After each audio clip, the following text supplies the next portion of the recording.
इस फिल्म में एक चायदानी से पति पत्नी की जिंदगी बदल जाती है।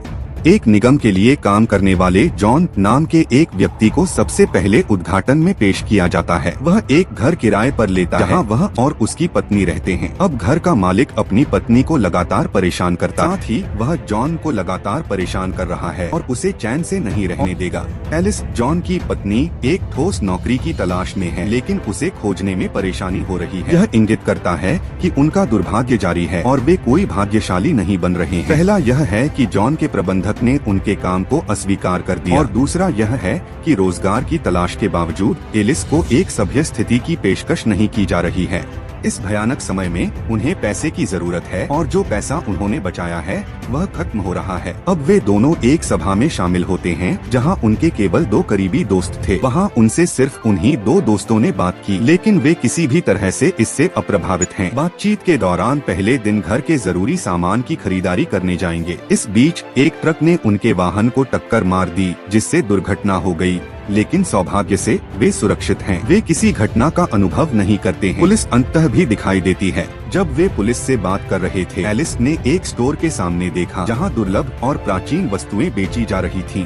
एलिस ने व्यवसाय के मालिक को एक चायदानी पकड़े हुए, क्योंकि वह दुकान के पास खड़ी थी। यह एक चायदानी को संदर्भित करता है जो बेहद महंगा लग रहा था। वह महिला के पीछे जाती है और दुकान में प्रवेश करती है, क्योंकि उसे वास्तव में चायदानी पसंद है और हर जगह चायदानी की तलाश शुरू कर देता है। दुकान का मालिक तब प्रकट होता है और एलिस, आप कौन हैं और आप मेरे व्यवसाय में क्या कर रहे हैं? इस पर एलिस उसके साथ चैट करना शुरू कर देती है और बताती है कि वह वास्तव में यहाँ अपने लिए कुछ खरीदने आई थी। मैं इसकी तलाश कर रहा था। महिला का फोन अब बज रहा है, इसलिए वह इसका जवाब देने के लिए बाहर जाती है, क्योंकि एलिस ने महिला को चायदानी को अपने स्थान पर लाते हुए देखा। वह इस चायदानी की तलाश कर रही थी क्योंकि एलिस की निगाहें इस पर टिकी हुई थी, क्योंकि यह कितना आश्चर्यजनक और अमूल्य प्रतीत होता था। वह अब इसे चुरा लेती है और इसे अपने साथ घर ले जाती है, क्योंकि यह उसके हाथों में थी। एलिस इसे इतना प्यार करती थी कि वह इसे लगातार अपने साथ ले जाती थी जब तक कि एक दिन उसे चोट न लग जाए। इससे चायदानी का ढक्कन अचानक खुल जाता है। जब वह ढक्कन उठाती है तो उससे पैसे लेती है और इस बात का एहसास होने पर वह एक बार फिर खुद को चोटिल कर लेती है। एक बार फिर जब वह देखती है तो चायदानी में पैसा होता है। यहाँ उसे पता चलता है कि चायदानी उसे जितना अधिक पैसा देगी उतना ही वह खुद को नुकसान पहुँचाएगी। दूसरी ओर जॉन सुपरवाइजर ने उसे अपने पद से जाने दिया। पूरे घर को तबाह होते देख वह निराश होकर घर लौटता है। वह बिस्तर पर एलिस भी पाता है, घायल और अर्धचेतन। उसे बड़ा नुकसान हुआ। वह बिस्तर पर एलिस भी पाता है, घायल और अर्धचेतन। वह हैरान है कि घर इस तरह से कैसे बना और एलिस को चोट क्यों लगी। वह फिर मुस्कुराई और उसे आश्वासन दिया कि सब कुछ अच्छा है और वह प्रसन्न है। जब वह होश में आती है, जॉन उसे सूचित करता है कि मैंने अपनी नौकरी खो दी है। जैसे ही वह यह सुनती है, एलिस उसे थप्पड़ मारती है। अब साफ है कि ऐसा करने से चायदानी एक बार फिर उसे पैसे देगी। वह जॉन को इस चायदानी और इस विशेष उदाहरण में इससे निकलने वाले पैसे के बारे में भी सूचित करती है। बाकी शाम एलिस चायदानी से पैसे चुराना जारी रखते हुए खुद को और जॉन को नुकसान पहुँचाती है। जॉन को इस तरह से नुकसान पहुँचाने और भुगतान पाने में मजा नहीं आया। इस वजह से वह एलिस को सूचित करता है कि न तो नौकरी है और न ही पैसा पाने का एक अच्छा साधन मौजूद है। फिर वह उसे समझाती है कि हमें और क्या करना चाहिए। हम मानते हैं कि यह चायदानी भगवान का एक उपहार है, क्योंकि हमारे सर्वोत्तम प्रयासों के बावजूद हम पैसा नहीं बना पा रहे हैं। हमें ज्यादा मेहनत नहीं करनी पड़ेगी, क्योंकि इससे हम जितना चाहें उतना पैसा कमा सकते हैं। फिर यह सुनने के बाद जॉन बोलना बंद कर देता है। उन्होंने अगली सुबह प्रस्थान करने से पहले एलिस के लिए एक पत्र छोड़ा। मैं इस वजह से यह चायदानी लौटाने जा रहा हूँ। जब वह आता है तो स्टोर बंद हो जाता है, इसलिए वह चायदानी लेता है और एक शो में जाता है जिसे बाद में टेलीविजन पर भी प्रसारित किया जाएगा। एक डॉक्टर उस चायदानी को देखकर चकित रह गया, क्योंकि वह स्पष्ट रूप से इसके बारे में बहुत कुछ जानता है। जब जॉन घर लौटता है तो वे प्रतिज्ञा करते हैं कि वे 10 लाख रुपए कमाकर व्यापारी को चायदानी लौटा देंगे और वे खुद को नुकसान पहुंचाने के लिए दूसरे तरीके तलाशने लगते हैं, जैसे इंजेक्शन लगवाना, टैटू बनवाना या दांत खींचना। वे पैसा कमाते हैं और उसे बाथरूम में रख देते हैं। यह जानते हुए कि एलिस का परिवार मांस नहीं खाता है, वे अब एलिस के परिवार को उस भोजन पर आमंत्रित करते हैं जिस पर जॉन भी चिकन लाता है। वह सिर्फ सब्जी खाते हैं लेकिन अपने शो के लिए कुछ भी कर सकते हैं। अब एलिस अपनी बहन के साथ पूरी तरह ईमानदार नहीं थी। वह लगातार उससे उसका मजाक बनाने का आग्रह करती थी, क्योंकि आखिर कब तक आप इस तरह की हरकत करने वाले हैं। एक बच्चा भी है। अब जबकि एलिस का परिवार चला गया है, तो जुड़वा भाई उनके घर आते हैं और जॉन को शारीरिक रूप से प्रताड़ित करना शुरू कर देते हैं और उसके साथ उस चायदानी के बारे में पूछताछ करना। इसके अलावा उसने मरने से पहले हमें चेतावनी दी थी कि आप चायदानी के मालिक हैं जिसे लिया गया है। इतना कहने के बाद भी वे उसे पीटते रहते हैं और मांग करते हैं कि वह चायदानी का सामान भुगतान के रूप में सौंप दे। अब एलिस भाइयों को वह पैसा देता है जो चायदानी ने जॉन की पिटाई के परिणामस्वरूप दान किया था। इसमें कहा गया है कि जब से हमने इसे बेचा है तब से हमारे पास चायदानी नहीं है, इसलिए वह झूठ बोल रही थी। यह सुनकर भाई चले जाते हैं। वे निर्धारित करते हैं कि चूंकि अब वे परिणामस्वरूप चायदानी के बारे में सच्चाई जानते हैं, धन के दान का क्या औचित्य है। वे अधिक जानने के लिए पुस्तकालय का दौरा करते हैं, जहां उन्हें पता चलता है कि यह चायदानी प्राचीन है और इसमें विशेष क्षमताएं हैं। इस चायदानी के उपयोग से जुड़े जोखिम भी एक पृष्ठ पर सूचीबद्ध हैं। फिर उस कागज को गुप्त रूप से ले जाते समय एलिस उसे फाड़ देती है। जैसे ही जॉन चायदानी द्वारा किए गए नुकसान के बारे में पढ़ना शुरू करता है, वह नोटिस करता है कि एक पृष्ठ गायब है और यह फट गया है।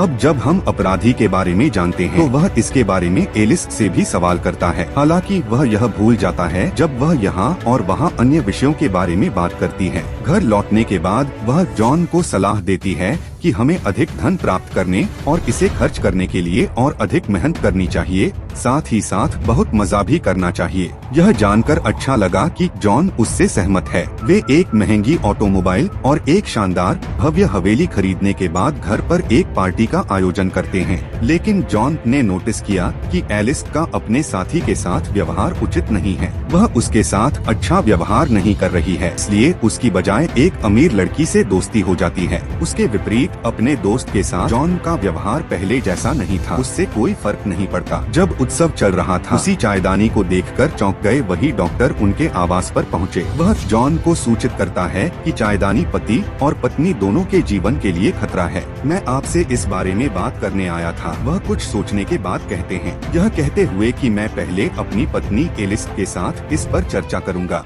वे उभरने से पहले एक दूसरे से बात करते हैं। एलिस चिकित्सक को सूचित करती है कि हम इस पर चर्चा नहीं करना चाहते हैं। रात में वे इस बारे में चर्चा करते हैं कि कैसे इस चायदानी ने हमारे जीवन को बदल दिया है और यह हमारे लिए कितना फायदेमंद है। जब तक यह बनी रहती है, गरीबी हमारे पास नहीं आ सकती, बल्कि हम और अमीर होते रहेंगे। यह सब घर के बाहर के मालिक को सुनाई देता है। मुझे पता है कि तुम इतने अमीर कैसे हो गए। वह घर में प्रवेश करते ही जोड़ता है, आपने जीवन यापन कैसे किया इस चायदानी का रास्ता। यह कहने के बाद वह एलिस की प्याली पकड़ लेता है और क्षेत्र छोड़ देता है। फिर सड़क पर यात्रा करने के बाद वह उसे दूर तक फेंक देता है और वहाँ नहीं रुकता। वह उस पर अपनी कार भी चलाता है। आज भी इतना कुछ हो जाने के बाद भी उस चायदानी को कभी कुछ नहीं होता। इसे देखकर एलिस और जॉन हैरान हैं कि यह कैसे संभव है। जब वे कारण जानने के लिए डॉक्टर के पास जाते हैं, तो वह उन्हें बताता है कि चायदानी 2000 साल पुरानी है। दुनिया के सबसे बड़े और सबसे बुरे दोनों लोग इसमें शामिल हुए हैं।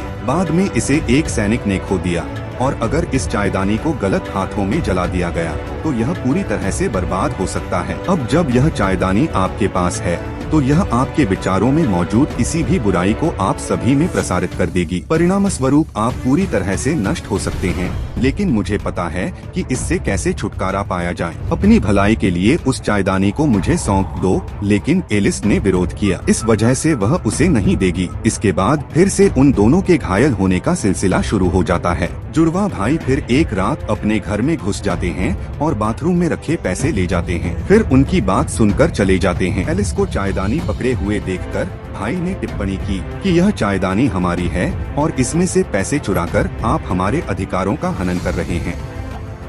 इस वजह से हम अपने अधिकारों को नहीं छोड़ेंगे और भुगतान प्राप्त कर। और जब हम चायदानी चुरा सकते थे, हमने इसके खिलाफ फैसला किया क्योंकि हम इसके खतरों और शक्तियों से अवगत हैं। आप लोगों को इस वजह से जितनी जल्दी हो सके इस चायदानी से छुटकारा पाना चाहिए। जैसे ही वे जाने वाले थे, एलिस उनका सामना चायदानी से करती है और उनकी गाढ़ी कमाई को चुराने की कोशिश करती है। अपने जीवन को बचाने के प्रयास में दोनों भाई अब एलिस और जॉन पर हमला करते हैं, जिससे वे होश खो बैठते हैं। जब वे सुबह उठते हैं तो उन्हें पता चलता है कि भाइयों ने उनके सारे पैसे ले लिए हैं। इसके अतिरिक्त चायदानी ने हाल ही में पहले की तुलना में कम पैसा देना शुरू किया है। वे इसके परिणामस्वरूप इसे पहचानते हैं। अब चूंकि वे अधिक पैसा कमाना चाहते हैं, इसलिए उन्हें जानबूझकर खुद को चोट पहुंचाना चाहिए। अब ये दोनों एक पब में जाते हैं जहां जॉन एक ऐसे गुंडे को पीटना शुरू कर देता है जिसे बार बार मुक्का मारा जाता है और परिणामस्वरूप गंभीर चोटें आती हैं। जब डॉक्टर अगले दिन जॉन को देखता है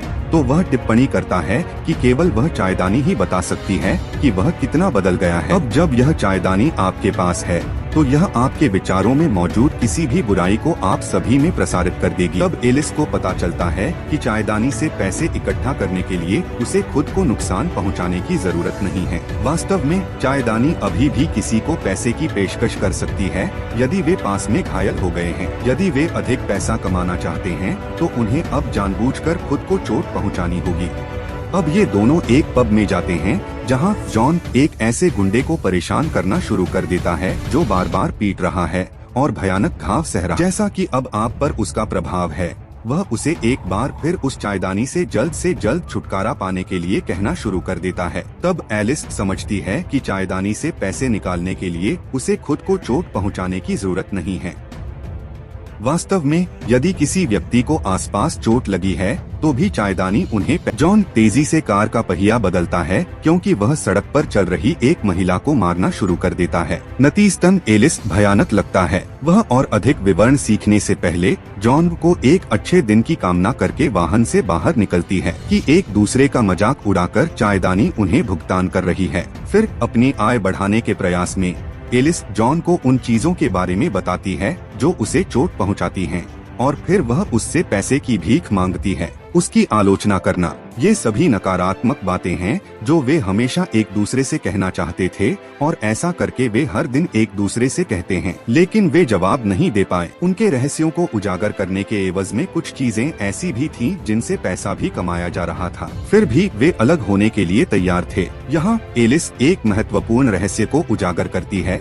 मैं शादी करने से पहले घर के मालिक को देख रहा था। यह सुनकर जॉन क्रोधित हो जाता है और एलिस को चेहरे पर मारने से पहले नकद पकड़ लेता है। जब जॉन मालिक को मारने के लिए उसके घर आता है तो गरीब आदमी को बुरी तरह पीटा जाता है और चला जाता है। अब जबकि इन दोनों के सभी रहस्य उजागर हो गए हैं, वे उन्हें साझा करने के प्रयास में अन्य व्यक्तियों की ओर रुख करते हैं ताकि वे पैसा कमा सकें। वे सबसे पहले धनी लड़की के घर जाते हैं। वे उसके पति को सूचित करते हैं कि उसकी पत्नी ने परिवार के कुत्ते को मार डाला। उसके बाद वे जॉन के बॉस की पत्नी के प्रति आपके पति की बेवफाई का खुलासा करते हैं। फिर वे एलिस की बहन के घर में अवैध रूप से प्रवेश करने के लिए आगे बढ़ते हैं ताकि उसके पति को सूचित किया जा सके कि उसकी पत्नी किसी और को पसंद करती है। लेकिन इससे पहले कि वह एलिस, जो पैसे की लालसा से प्रेरित है, अपने आप को फिर से हासिल कर लेती है, वह अपनी बहन, जो उसकी बहन भी है, को बताती है कि वह उससे बहुत ईर्ष्या करती है और उसे यह बिल्कुल भी पसंद नहीं है। यह जानने के बाद एलिस की बहन परेशान हो जाती है और अपनी सभी टिप्पणियों को वापस ले लेती है। इसके चलते बहनों ने एक दूसरे को गले लगाया। अब जब ये दोनों घर लौट आए हैं, एलिस ने जॉन को सूचित किया, मैं आपके साथ बहुत पैसा कमाना चाहता हूँ। आसपास बहुत से भयानक व्यक्ति और अपराधी हैं और अगर मैं उन्हें रोक दूं तो यह मेरा अच्छा कार्य होगा। बदले में मुझे अच्छी खासी रकम मिलेगी। अब जब वे किसी को मारने से पहले उसकी कब्र खोदने जा रहे थे, जॉन एलिस को रोकना चाहता था। इस वजह से वह उससे पूछता है, यदि आपको चायदानी और मेरे बीच चुनना पड़े तो आप किसे चुनेंगे? उसने इसका कोई जवाब नहीं दिया और जॉन को इस परिणाम के रूप में एहसास हुआ कि स्थिति अब मेरे नियंत्रण में नहीं थी, तो आपको इसे मुझे प्रदान करने की आवश्यकता होगी। लेकिन जॉन जानता था कि यह असंभव था, क्योंकि यह इतना लंबा समय हो गया है।